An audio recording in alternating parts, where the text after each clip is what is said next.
Noodles செய்ய போகிறோம். அதுக்கு கொஞ்சோண்டு உருளைக்கிழங்கு வெட்டி வச்சுருக்கேன்.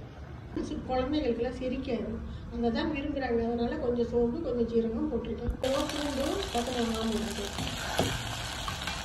போட்டு தான் வேக வச்சுருக்கேன். அதனால் கொஞ்சம் இந்த மசாலாக்கு மட்டும் முட்டையெல்லாம் போடுறதுனால கொஞ்சமாக மஞ்சள் தூள் சில்லி ஃப்ளேக்ஸ் போட்டிருக்கேன்.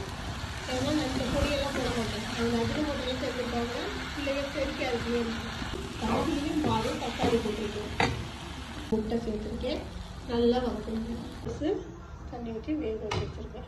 மிளகுத்தூள், ஜீரகத்தூள், உப்பு, மஞ்சத்தூள் எல்லாம் நுணுக்கி வச்சுருக்கோம்ல, அது கொஞ்சமாக போட்டு பெரட்ட வேண்டியதான். நல்ல டேஸ்ட்டாக இருக்கும். சீக்கிரம் சேர்ச்சிடும். ரெடி. Noodles samosa ready.